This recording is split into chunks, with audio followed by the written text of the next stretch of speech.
पूर्णिया गांव के एक छोटी सी कच्चे मकान में शुभम और उसकी छोटी बहन मेघा रहती थी।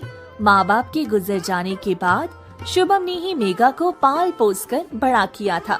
घर की हालत बहुत खराब थी, पर शुभम की खुददारी कभी कम नहीं हुई। भैया, आज फिर आप सुबह सुबह निकल रहे हैं, कहाँ जा रहे हैं? रोज की तरह काम की तलाश में जा रहा हूँ मेघा। सोच रहा हूँ कहीं कोई मजदूरी मिल जाए ताकि शाम को तुम्हारे लिए एक वक्त का खाने का इंतजाम हो सके। भैया, मैं भी कहीं काम पर चली जाऊँ। आप रोज खाली हाथ लौटते हैं, ऐसे कब तक चलेगा? 2-2 दिन तक चूल्हा नहीं जलता। नहीं मेघा, तुम अभी बहुत छोटी हो और मेरी जिम्मेदारी हो। जब तक मैं जिंदा हूँ तुम्हें बाहर जाकर काम करने की जरूरत नहीं है। मैं देर से ही सही, पर काम ढूंढकर जरूर आऊंगा। तुम बस घर का ख्याल रखो। शुभम हमेशा की तरह काम की तलाश में निकल पड़ता है। मेघा उसे जाती हुई देखती रहती है और मन ही मन एक फैसला करती है। भैया तो मुझे कभी काम करने नहीं देंगे, पर मैं जानती हूँ कि वो बहुत मुश्किल में है, मुझे उनकी मदद करनी ही होगी। फिर मेघा घर से निकलकर सीधी जमींदार हरिशंकर की हवेली पहुँच जाती है। अरे कौन हो तुम? आज से पहले तो तुम्हें यहाँ कभी नहीं देखा। जमींदार साहब, मुझे कोई काम दे दीजिए, मैं झाड़ू पोछा बर्तन सब कर लूंगी। चलो ठीक है, वैसे भी सेठानी की तबीयत ठीक नहीं रहती है, तुम उनकी मदद कर दिया करना। आज से ही काम पर लग जाओ। मेघा पूरी ईमानदारी से हवेली के कामों में जुट जाती है। शाम ढलते ही जमींदार उसे एक सिक्का थमा देता है। मेघा उस पैसों से राशन का सामान खरीदती है और खुशी खुशी घर आकर खाना बनाती है। उधर शुभम दिन भर भटकने के बाद थक हार कर खाली हाथ घर लौटता है। मेघा, ये क्या? घर में तो दाना तक नहीं था, फिर ये खाना कहाँ से बना? आज चूल्हा कैसे जल रहा है? वो भैया, पड़ोस की काकी है ना, उन्हें हम पर तरस आ गया। उन्होंने कुछ राशन उधार दिया है, बोला कि जब आपका काम लग जाए तब आप चुका देना। मैंने सोचा आप भूखे होंगे, इसीलिए खाना बना लिया। चलो, कम से कम आज तो तुम्हें पेट भरकर खाना मिलेगा। काकी का शुक्रिया अदा करूंगा। माफ कर दीजिएगा भैया, पर मैं आपको सच नहीं बता सकती। आज आपको भरपेट खाना खाते देख मुझे बहुत खुशी हो रही है। इस सच को छुपाने का मुझे कोई गम नहीं है। ये सिलसिला कई दिन तक चलता रहा। शुभम रोज काम की तलाश में जाता और खाली हाथ लौटता, पर घर में उसे रोज खाना तैयार मिलता। एक दिन मेघा हमेशा की तरह जमींदार के यहाँ काम करने गई हुई थी। तभी हवेली के एक कोने में खड़ा जमींदार का छोटा भाई विक्रम मेघा को काम करती हुई देख लेता है। मेघा की सादगी और उसकी मासूमियत देख विक्रम का मन डूल जाता है। अरे, ये लड़की तो बहुत ही रूपवती है। इतने दिनों से यहाँ काम कर रही है और मेरी नजर इस पर आज पड़ी। ये तो मुझे बेहद पसंद आ गई है। मुझे भैया से फौरन बात करनी चाहिए। विक्रम उतावला होकर अपने बड़े भाई जमींदार हरिशंकर के पास पहुंचता है। क्या बात है विक्रम, चेहरे पर इतनी चमक और घबराहट एक साथ? सब ठीक तो है ना? भैया, मेरी उम्र 45 साल हो गई है। आज तक न मुझे कोई पसंद आया और न किसी ने मुझसे शादी की, पर आज मुझे एक लड़की पसंद आ गई है। मैं उससे विवाह करना चाहता हूँ। यह तो बड़ी खुशी की बात है। मेरे छोटे भाई के सिर पर सेहरा सजेगा। बताओ, कौन है वो खुशनसीब? भैया, वो हमारे यहाँ जो नई लड़की काम पर लगी है ना, मेघा, मुझे वही पसंद है। क्या? वो तो अभी महज 17 साल की बच्ची है और तुम अपनी उम्र देख रहे हो? ये कैसे मुमकिन है? मुझे कुछ नहीं पता भैया, मैं बस उससे शादी करना चाहता हूँ। आप बस रिश्ता पक्का करवा दीजिए। अच्छा ठीक है, अगर तुम्हारी यही जिद है तो मैं उसके भाई शुभम को जानता हूँ। वो काम के लिए भटकता रहता है। मैं उसे अभी बुलाकर बात करता हूँ। कुछ ही देर में शुभम वहाँ से गुजर रहा होता है। तभी जमींदार उसे आवाज देकर बुलाता है। शुभम को लगता है कि शायद उसे कोई मजदूरी मिलने वाली है। जी सरकार, आपने याद किया? सब कुशल तो है? शुभम, मैं देख रहा हूँ कि तुम अपनी बहन की जिम्मेवारियों के कारण खुद की शादी भी नहीं कर पा रहे हो, इसलिए मैंने तुम्हारे लिए एक बहुत पक्का रिश्ता लाया हूँ। तुम अपनी बहन मेघा का हाथ मेरे भाई विक्रम के लिए दे दो। ये आप क्या कह रहे हैं सरकार? आपके भाई साहब की उम्र और मेरी छोटी बहन, नहीं नहीं, ये रिश्ता नहीं हो सकता। वो अभी 17 की भी नहीं हुई है। देखो शुभम, अपनी हैसियत मत भूलो। तुम्हारी बहन पिछले कई दिनों से मेरे यहाँ चोरी चुपके काम कर रही है। वो मेरी नौकरानी है। क्या मेघा आपके यहाँ काम कर रही है? नहीं, ये झूठ है। मैंने उसे घर से निकलने तक को मना किया है। तो देख लो, तुम्हारी बहन तुम्हारी बात नहीं मानती। वो रोज यहाँ आती है। अगर अपनी और उसकी भलाई चाहते हो तो यह रिश्ता स्वीकार कर लो, वरना अंजाम बुरा होगा। कुछ भी हो जाए सरकार, पर मैं अपनी बहन का सौदा नहीं करूंगा। अपनी बहन की शादी किसी बूढ़े से कभी नहीं होने दूंगा। मुझे माफ कर दीजिए, पर मैं ये रिश्ता ठुकराता हूँ। शुभम बिना पीछे मुड़ी वहाँ से तेजी से निकल जाता है। हरिशंकर की आंखों में गुस्सा उतर आता है। शुभम, इस गुस्ताखी की कीमत तुम्हें और तुम्हारी बहन को चुकानी पड़ेगी। शुभम का चेहरा गुस्से से लाल था। वह जैसे ही घर के अंदर कदम रखता है, उसी सामने थाली में लगा गरमा गरम खाना दिखाई देता है। वह आव देखा न ताव पूरी थाली उठाकर दूर फेंक देता है। ये क्या हुआ भैया? आप इतने गुस्से में क्यों हैं? आपने सारा खाना क्यों फेंक दिया? मैंने कितनी मेहनत से आपके लिए बनाया था। झूठ, सब झूठ। मेघा, तुमने मुझसे ये सच क्यों छुपाई कि तुम काम करने जा रही हो? तुमने मुझसे झूठ बोला कि वो खाना पड़ोस की काकी दे रही है। क्या तुम्हें अपने भाई पर भरोसा नहीं था? भैया मेरी बात सुनिए, सब ठीक तो है ना? आप अचानक इतना क्यों बदल गए? कुछ ठीक नहीं है। आज मुझे रास्ते में जमींदार हरिशंकर मिला था। उसने तुम्हारा हाथ अपने उस अधेड़ उम्र के भाई विक्रम के लिए मांगा है। तुम जानती हो उस विक्रम की उम्र क्या है? तुम्हें हवेली जाने से मैंने मना किया था, फिर भी तुम चोरी छिपे वहाँ काम करने गई। तुमने मुझसे झूठ बोलकर अच्छा नहीं किया मेघा। मुझे माफ कर दीजिए भैया, मैं आपको दिन रात भूखा और परेशान होते हुए नहीं देखना चाहती थी। मेरा मकसद सिर्फ आपकी थोड़ी मदद करना था ताकि हमारे घर का चूल्हा जल सके। मुझे नहीं पता था कि वे लोग ऐसी नीयत रखते हैं। तुम्हारी इसी लापरवाही ने आज हमें इस मुसीबत में डाल दिया है। मैंने आज तक शादी सिर्फ इसलिए नहीं की ताकि मैं पहले तुम्हारी जिम्मेवारी पूरी कर सकूं। मुझे डर था कि अगर मैं शादी कर लूं और मेरी पत्नी आ जाए तो शायद वो तुम्हें परेशान करेगी। मैंने अपनी पूरी जिंदगी तुम्हारे लिए लगा दी और तुम हो कि। भैया मुझे माफ कर दीजिए। मैं बस आपकी टलती उम्र और खाली हाथ घर लौटने वाले आपके चेहरे का दर्द नहीं देख पा रही थी। मुझे लगा कि थोड़ा सा काम करके मैं आपके कंधों का बोझ कम कर दूंगी। मुझे नहीं पता था कि मेरी वजह से आपकी इज्जत पर आंच आएगी।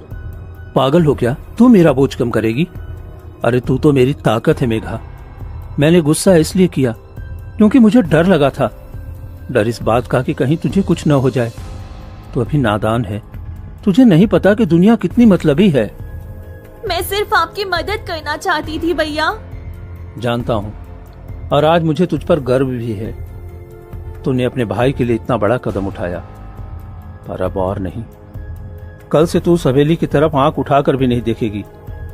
हम आधा पेट सो जाएंगे, भूखे रह लेंगे, पर उस जमींदार की चौखट पर तुझे दोबारा कदम नहीं रखने दूंगा। पर भैया वह जमींदार बहुत ताकतवर है। अगर उसने हमें यहाँ रहने नहीं दिया तो? जब तक तेरा भाई जिंदा है तुझे किसी के सामने झुकने की जरूरत नहीं है। बहन, अब तू चिंता मत कर। मैंने सोच लिया है। मुझे अब उस सेठ के पास काम मांगने जाना होगा जो दिल का बहुत नेक है। कौन से सेठ भैया? हमारे गांव के बाहर जो सबसे बड़े सेठ दीनदयाल जी रहते हैं ना, मैं उन्हीं के यहाँ जाऊंगा। सुना है वो बहुत दयालु हैं, शायद हमें काम जरूर देंगे। शुभम हिम्मत जुटाकर सेठ दीनदयाल की हवेली पहुंचता है और दरवाजा खटखटाता है। कुछ ही देर में सेठ जी बाहर आते हैं। सेठ जी, मुझे काम दे दीजिए। मैं कुछ भी करने को तैयार हूँ। बहुत ही मेहनत और ईमानदारी से काम करूंगा। ठीक है, मुझे भी एक ऐसे ही वफादार व्यक्ति की जरूरत है। अगर तुम अच्छे से काम करोगे तो मैं तुम्हें रखने के लिए तैयार हूँ। आपको कोई शिकायत का मौका नहीं मिलेगा सेठ जी। ठीक है, तो आज से ही तुम मेरे यहाँ काम पर लग जाओ। उस दिन से शुभम सेठ दीनदयाल के यहाँ काम करने लगता है। धीरे धीरे वक्त बीतता है और शुभम की मेहनत देख सेठ जी बहुत खुश हो जाते हैं। एक दिन दीनदयाल के मन में एक विचार आता है। यह लड़का इतने दिनों से काम कर रहा है, बहुत मेहनती और सीधा है। पर मुझे इसकी नीयत टटोलनी होगी। कहीं ऐसा तो नहीं कि मौका मिलने पर ये भी चोरी कर ले। अपनी बात की पुष्टि करने के लिए सेठ दीनदयाल रास्ते में जानबूझकर सोने के 2 सिक्के गिरा देते हैं और खुद एक कमरे में छिपकर देखने लगते हैं। तभी वहाँ से शुभम गुजरता है और उसे वह चमकते सिक्के दिख जाते हैं। वह उन्हें उठा लेता है। सोने के सिक्के? अगर इन्हें घर ले जाऊं तो मेरी बहन की जिंदगी संवर जाएगी। अच्छे कपड़े, घर की मरम्मत और भरपेट खाना सब मिल जाएगा। लेकिन नहीं, ये तो सेठ जी का पैसा है। किसी की अमानत रखना ठीक नहीं है। मुझे उन्हें लौटा देना चाहिए। शुभम तुरंत आवाज लगाने लगता है और सेठ जी को ढूंढने लगता है। सेठ जी, आप कहाँ हैं? अरे क्या हुआ शुभम, इतना शोर क्यों मचा रहे हो? सेठ जी, देखिए ये आपके सोने के सिक्के यहाँ रास्ते में गिरे हुए थे। ये लीजिए, अपनी अमानत संभालिए। सच में शुभम, तुम बहुत ही ईमानदार हो। मैंने आज तक तुम जैसा व्यक्ति नहीं देखा जो इतना गरीब होकर भी पराया धन नहीं छूता। तूने मेरा विश्वास जीत लिया है। अब तुझे मेरा एक जरूरी कार्य करना होगा। क्या आज्ञा है सेठ जी? शुभम, मेरी पत्नी अपने मायके गई हुई है और वो गर्भवती है। उसे इस वक्त पैसों और गहनों की सख्त जरूरत है। मैं किसी और पर भरोसा नहीं कर सकता, इसलिए ये पोटली तुम चुपचाप दूसरे गांव ले जाओ। इसमें बहुत सोना है। आप फिक्र न करें सेठ जी, मैं अपनी जान पर खेलकर भी ये अमानत पहुंचा दूंगा। रात के अंधेरे में शुभम गहनों की पोटली लेकर निकलता है। तभी झाड़ियों में छिपा विक्रम उसे देख लेता है। वह दौड़कर अपने भाई हरिशंकर के पास पहुंचता है। क्या हो गया? विक्रम तो बहुत परेशान दिख रहा है। भैया, यही सही मौका है उस शुभम से बदला लेने का। वो सोने की पोटली लेकर अकेले जा रहा है। हाँ, उसने मेरा अपमान किया था, तो अब तो उसे इसकी कीमत चुकानी पड़ेगी। चलो। फिर हरिशंकर अपने हाथ में हंटर लिए और पीछे अपने खूंखार गुंडों को लिए शुभम का रास्ता रोक लेता है। शुभम संभल पाता उससे पहले ही लाठियां उस पर बरसने लगती हैं। क्यों रे शुभम, बड़ी ईमानदारी का चोला पहनकर दूसरे गांव सोना पहुंचाने निकला था। अब देख ये जमींदार से दुश्मनी का अंजाम क्या होता है। मारो इसे। नहीं सेठ जी, रुक जाइए। ये सोना मेरा नहीं है, ये मेरे मालिक का अटूट विश्वास है। भगवान के लिए से मत ले जाइए, मैं बर्बाद हो जाऊंगा। अब तू और तेरा विश्वास दोनों इसी धूल में मिलेंगे। ले जाओ सारा सोना। हरिशंकर सारा सोना लेकर चला जाता है। शुभम रोते हुए दीनदयाल के घर पहुंचता है। मालिक अनर्थ हो गया। रास्ते में जमींदार के आदमियों ने मुझे घेर लिया। उन्होंने सारा सोना लूट लिया। मालिक, बस कर शुभम, अपनी झूठी कहानियां बंद कर। मैंने तुझ पर अपनी जान से ज्यादा भरोसा किया और तूने मेरा विश्वास बीच बाजार नीलाम कर दिया। तू चोर है शुभम, तूने अपनी गरीबी का फायदा उठाकर मुझे लूट लिया। नहीं सेठ जी, मैं मर जाऊंगा पर आपका नमक हराम नहीं करूंगा। जमींदार साहब ने मुझसे सब छीन लिया, मैं बेगुनाह हूँ। तभी जमींदार हरिशंकर आ जाता है। अरे सेठ जी, इस सांप की बातों में मत आइए।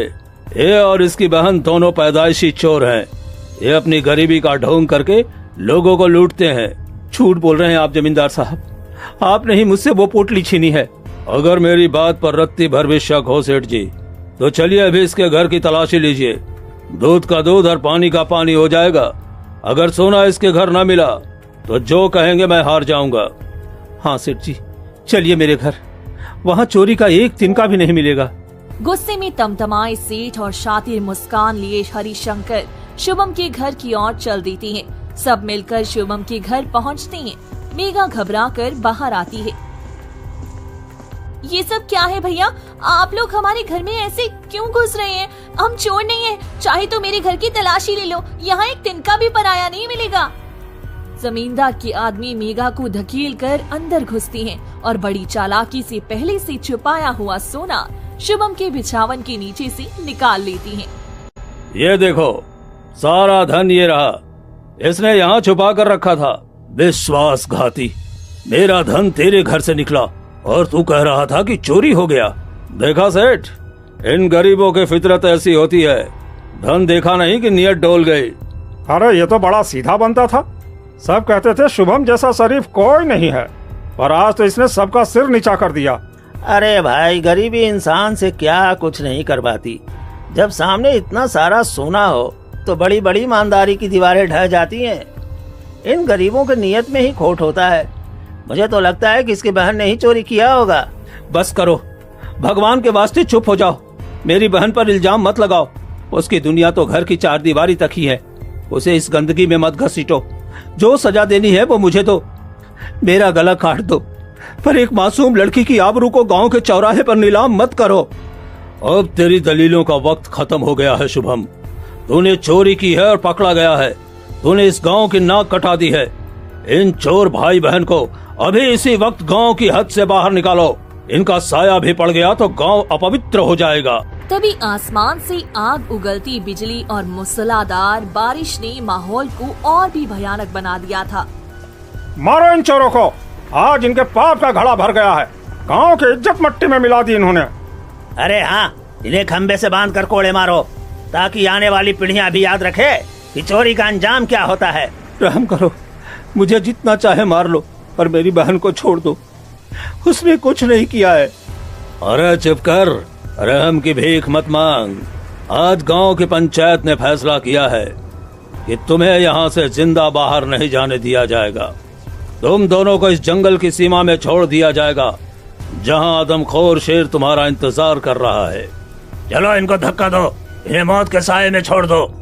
बेरहम गांव वालों ने शुभम और मेघा को धक्का देकर जंगल की दलदल और अंधेरे में धकेल दिया। नहीं, हमें यहाँ मत छोड़ो भैया, मुझे बहुत डर लग रहा है। देखो वो मशालें दूर जा रही हैं। हम अकेले रह गए भैया। घबरा मत मेघा, जब तक तेरा भाई खड़ा है तुझे कुछ नहीं होगा।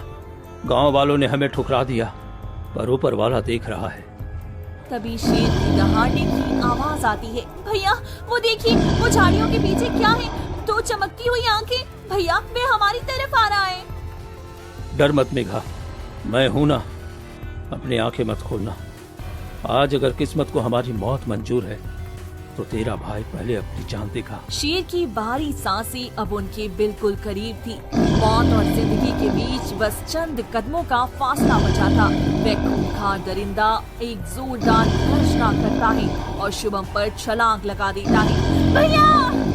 मेघा आंखें मत खोलना, बस भगवान का नाम ले। शेर की छलांग शुभम के ठीक सामने आकर रुक जाती है। शेर शुभम के चेहरे के पास जाकर उसे सूंघता है और अचानक जैसे उसे कुछ याद आ जाता है या कोई रूहानी शक्ति उसे रोक देती है। शेर अपनी दहाड़ धीमी करता है और सिर झुकाकर चुपचाप पीछे हटने लगता है। कुछ ही पलों में वह घने जंगल के अंधेरे में गायब हो जाता है। भैया वो चला गया। उस खूंखार दरिंदे ने हमें छोड़ दिया। उसकी गर्म सांसें मेरी गर्दन पर महसूस हो रही थी भैया। मुझे लगा बस अब सब खत्म हो गया। ये तो साक्षात चमत्कार है मेघा। मौत हमें छू कर निकल गई। जिस जानवर के खौफ से पूरा इलाका थर थर कांपता है, उसने हमें सूंघा और अपना सिर झुका लिया, जैसे उससे हमारी बेगुनाही का एहसास हो गया हो। भैया क्या ऊपर वाले को हमारी तड़प दिख गई? इंसानों ने तो हमें मरने के लिए यहाँ फेंक दिया था, पर इस बेजुबान ने हमें जीवन दान दिया है। मुझे यकीन ही नहीं हो रहा कि हम जिंदा हैं। रो मत मेरी गुड़िया, देख बारिश भी अब थमने लगी है। शायद सच में भगवान ने हमारी पुकार सुन ली। जो काम इंसान न कर सके वो आज इस जानवर ने कर दिखाया। तू सुरक्षित है मेघा, तू सुरक्षित है। शुभम मेघा को अपने सीने से लगाए जमीन पर ही बैठा रह जाता है। दोनों की आंखों से बहते आंसू बारिश के पानी में मिल रहे थे। तभी झाड़ियों के पीछे से एक धीमी रोशनी दिखाई देती है। उधर जंगल के किनारे पर सेठ दीनदयाल अपने आदमियों के साथ खड़ा था। तभी वो शेर जो अभी कुछ देर पहले मौत बनकर गरजा था, अब सीधा जाकर सेठ के चरणों में एक पालतू बिल्ली की तरह शांत होकर बैठ जाता है। आ गया मेरा शेरू। जो इंसान साक्षात मौत के सामने खड़ा होकर भी अपनी बहन की ढाल बना रहे और अपनी सच्चाई पर अडिग रहे, वो कभी चोर नहीं हो सकता। फिर दीनदयाल शुभम के सामने जाकर खड़ा हो जाता है। शुभम इधर आओ।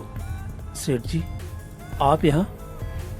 ये शेर, ये आपके पैरों में, ये सब क्या है मालिक? शुभम, ये मेरा पाला हुआ शेर है। मैं तुम्हारी नीयत को आजमाना चाहता था। समाज की नजरों में तुम अपराधी थे, पर मेरी अंतरात्मा कह रही थी कि तुम जैसे भाई के हाथ कभी चोरी के लिए नहीं उठ सकते। आज बेजुबान ने भी साबित कर दिया कि तुम्हारी रूह पाक है। सेठ जी, हम तो मर ही चुके थे। गांव वालों ने हमें पत्थर मार मार कर इस जंगल में फेंक दिया। अब हम कहाँ जाएंगे? गांव में कदम रखते ही वो हमें जान से मार देंगे। इसीलिए मैं यहाँ आया हूँ। गांव वालों की नजरों में तुम दोनों मर चुके हो। अगर अब तुम उनके सामने गए तो वो भीड़ तुम्हें कच्चा चबा जाएगी। वो न्याय नहीं, केवल प्रतिशोध जानते हैं। तो अब हम क्या करें सेठ जी? तुम दोनों मेरे साथ गुप्त रास्ते से मेरी हवेली चलो। वहाँ एक सुरक्षित कमरा है जहाँ कोई परिंदा भी पर नहीं मार सकता। तुम आज से वहीं रहोगे जब तक मैं उस असली पापी का मुखौटा नहीं उतार देता जिसने तुम्हें इस हाल में पहुंचाया है। जब तक सत्य सबके सामने नहीं आता तब तक तुम दुनिया के लिए मृत ही रहोगे। फिर सेठ दीनदयाल उन दोनों को अंधेरे का फायदा उठाकर गुप्त रास्ते से अपने घर ले आती हैं और एक सुरक्षित कमरे में रखती हैं। कुछ दिन बीत जाते हैं। एक रात हवेली के बाहर झाड़ियों में छिपा जमींदार हरिशंकर हवेली की ऊंची दीवार लांघकर भीतर झांकता है। खिड़की के पर्दे पर दो परछाई दिख जाती है। ओ, तो ये खेल चल रहा है। सेठ दीनदयाल बड़ा धर्मात्मा बनता था, पर निकला सबसे बड़ा धोखेबाज। गांव वालों की आंखों में धूल झोंक कर इन चोरों को अपनी हवेली में पनाह दे रखी है। हरिशंकर झाड़ियों में छिपकर अपने दिमाग में षड्यंत्र का जाल बुनने लगता है। अगर मैं अभी जाकर इन्हें पकड़ लूं तो शायद सेठ कोई बहाना बना दे, पर अगर मैं पूरे गांव को इकट्ठा करके यहाँ ले आऊं तो सेठ की इज्जत भी मिट्टी में मिल जाएगी और ये दोनों मुजरिम भी मेरे पैरों में होंगे। फिर गांव वाले खुद कहेंगे कि इस कलंकित लड़की को शुद्ध करने के लिए इसका विवाह जमींदार से कर दो। उधर कमरे के भीतर शुभम और मेघा अपनी किस्मत पर चर्चा कर रही थी। इस बात से अनजान कि काल उनके द्वार पर दस्तक दे चुका है। भैया, मुझे डर लग रहा है। मुझे ऐसा लगा जैसे कोई खिड़की के बाहर खड़ा हमें देख रहा है। क्या हमारा यहाँ रहना ठीक है? पागल हो क्या मेघा? बाहर जाएगी तो गांव वाले पत्थर मार मार कर जान ले लेंगे। सेठ जी ने हमारे लिए बहुत बड़ा जोखिम उठाया है। हमें बस कुछ दिन और धैर्य रखना होगा। भगवान सब देख रहा है, वही न्याय करेगा। हरिशंकर वहाँ से चुपचाप निकल जाता है और सीधा गांव की चौपाल की ओर बढ़ता है जहाँ सूरज और रमेश जैसे लोग बैठे थे। भाइयों, अनर्थ हो गया। जिस सेठ दीनदयाल को हम पूछते थे उसने हमारे गांव के विश्वास और पंचायत के फैसले की पीठ में छुरा घोंपा है। वो चोर शुभम और उसकी कुल्टा बहन जिंदा है और सेठ की हवेली में मौज उड़ा रहे हैं। क्या? ये आप क्या कह रहे हैं जमींदार साहब? सेठ दीनदयाल ने उन चोरों को शरण दी है जिन्हें हमने गांव की सीमा से बाहर निकाला। वो आज भी हमारे गांव में छिपे हैं। अरे, ये तो सीधे सीधे पंचायत के फैसले का अपमान है। हम सेठ जी को कितना भला और नेक इंसान समझते थे, पर उन्होंने तो एक अपराधी और उसकी बहन के लिए पूरे गांव के विश्वास का गला घोट दिया। हाँ भाइयों, मैंने अपनी इन आँखों से देखा है। हवेली के ऊपरी कमरे में वो दोनों छिपे बैठे हैं। चलो भाइयों, आज ही दूध का दूध और पानी का पानी होगा। फिर गुस्से से पागल भीड़ हाथों में लाठियां लेकर सेठ दीनदयाल की हवेली की ओर दौड़ पड़ती हैं। शोर सुनकर सेठ दीनदयाल बाहर आता है, पर उनके पीछे कमरे में शुभम और मेघा खौफ के मारे कांप रही थी। बाहर निकलो सेठ दीनदयाल, चोरों को बाहर निकालो, हमें इंसाफ चाहिए। क्या हुआ भाइयों? आधी रात को इस तरह शोर क्यों मचा रहे हो? क्या बात हो गई? अब नाटक बंद कीजिए सेठ जी। हमें सब पता चल गया है। आपने शुभम और उसकी बहन को यहाँ छिपा रखा है। गांव के अपराधी अब आपकी हवेली की शोभा बढ़ा रहे हैं। हाँ, वो मेरे घर में है क्योंकि वो बेगुनाह है। असली चोर तो कोई और है जो इस भीड़ में खड़ा होकर तमाशा देख रहा है। चुप रहो सेठ। पंचायत के खिलाफ जाकर तुमने बहुत बड़ा पाप किया है। गांव वालों, देखो, ये सेठ अब उन मुजरिमों का साथ दे रहा है। ऐसे इंसान को भी गांव से बाहर निकाल देना चाहिए। गांव वाले सेठ की बात पर यकीन नहीं करती और जमींदार की बातों में आकर शोर मचाने लगती है। तभी जमींदार असली चाल चलता है। पंचायत का फैसला है कि इस कलंक को धोने का एक ही रास्ता है। मेघा की शादी मेरे छोटे भाई से होगी, तभी ये मामला शांत होगा और शुभम की जान बख्शी जाएगी। तभी मेघा और शुभम दोनों बाहर आ जाती हैं। नहीं, मैं उस जालिम से शादी नहीं करूंगी। भैया मुझे बचा लीजिए। जमींदार साहब ठीक कर रहे हैं। अगर ये लड़की अपनी इज्जत बचाना चाहती है तो इसे शादी करनी ही होगी, यही सजा है। नहीं, कभी नहीं। मैं अपनी बहन को इस नर्क में नहीं धकेलूंगा।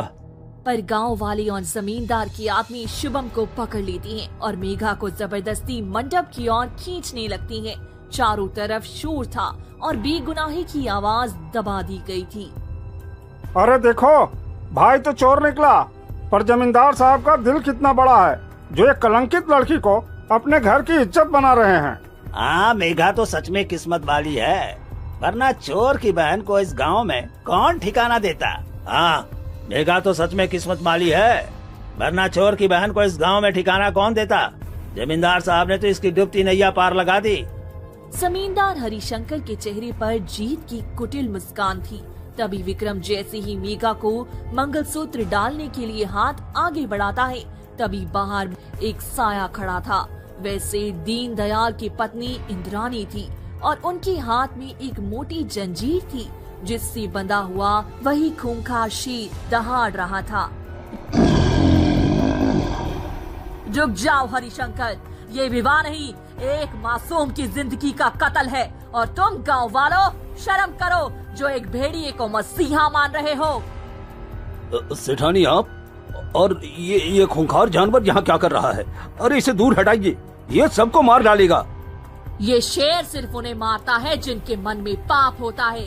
देखो इसे ध्यान से, ये वही शेर है जिसके पास तुमने शुभम और मेघा को मरने के लिए छोड़ा था, पर इस जानवर ने उन्हें नहीं मारा। जानते हो क्यों? क्योंकि जानवरों को भी बेगुनाही का महक आ जाता है।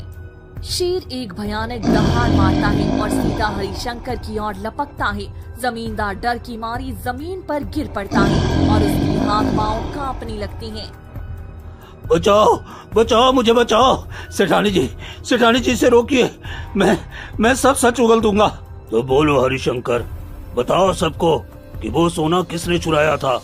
बताओ कि शुभम के घर पर वो पोटली किसने रखवाई थी। हाँ, मैंने ही किया था। मैंने ही अपने आदमियों से शुभम को पिटवाया और वो सोना उसके घर में छुपा दिया। मैं मेघा की जबरदस्ती शादी अपने भाई से करवाना चाहता था, इसलिए मैंने ये सब जाल बुना। मुझे माफ कर दो, मुझे माफ कर दो। जमींदार का सच सुनते ही पूरे गांव वालों की आंखें शर्म से झुक जाती हैं। सेठ दीनदयाल ने शुभम की हाथ खोल दिए थी। शुभम, मुझे माफ कर देना। मैंने तुम्हारी ईमानदारी पर शक किया। तुम एक सच्चे और बहादुर भाई हो। और तुम गांव वालों, आज अगर ये शेर न होता तो तुम सब मिलकर दो बेगुनाहों की बलि चढ़ा देते। याद रखना, गरीबी इंसान की मजबूरी हो सकती है, उसकी नीयत का पैमाना नहीं। शुभम, हमें माफ कर दे भाई। हमने अपनी आंखों पर पट्टी बांध ली थी और उस जमींदार की बातों में आकर तुझे और तेरी मासूम बहन को मौत के मुंह में धकेल दिया। हमें अपनी करनी पर बहुत शर्मिंदगी है। हाँ शुभम, हम सब गुनाहगार हैं तुम्हारे। हमने तुम्हारी ईमानदारी पर शक किया और पत्थर दिल बन गए। मेघा बेटी, हमें माफ कर देना। हमने एक भाई बहन के पवित्र रिश्ते को कलंकित करने की कोशिश की। उठिए सुरेश काका, रमेश भाई, भगवान का शुक्र है कि अंत में सत्य की जीत हुई। जब समय खराब होता है तो इंसान की बुद्धि भ्रष्ट हो जाती है। मुझे आपसे कोई शिकायत नहीं है। इसकी सजा तो अब सेठ जी को हम गांव वाले मिलकर देंगे। भाइयों, आज एक बात गांठ बांध लो, गरीबी का मतलब ये नहीं होता कि इंसान चोर ही हो। आज शुभम ने अपनी ईमानदारी से हम सबको आईना दिखाया है। अब से ये और मेघा इस हवेली के सदस्य हैं। और याद रखना, न्याय की लाठी बेआवाज होती है। ईश्वर सब देख रहा है। आज एक बेगुनाह बच गया और पापी अपने अंजाम तक पहुंच गया। फिर सभी गांव वाले हरिशंकर को वहां से लेकर चली जाती हैं। देखा मेघा, मैंने कहा था ना कि सच की कभी हार नहीं होती। बस धैर्य और भगवान पर विश्वास होना चाहिए। हाँ भैया, अब हमारा कोई कुछ नहीं बिगाड़ सकता। हमारे साथ हमारी बड़ी और स्वयं ईश्वर का आशीर्वाद है। फिर कुछ ही दिनों बाद शुभम एक अच्छा सा लड़का देखकर मेघा की शादी कर देता है और फिर दोनों बहन भाई अपना जीवन खुशी पूर्वक जीने लगती हैं।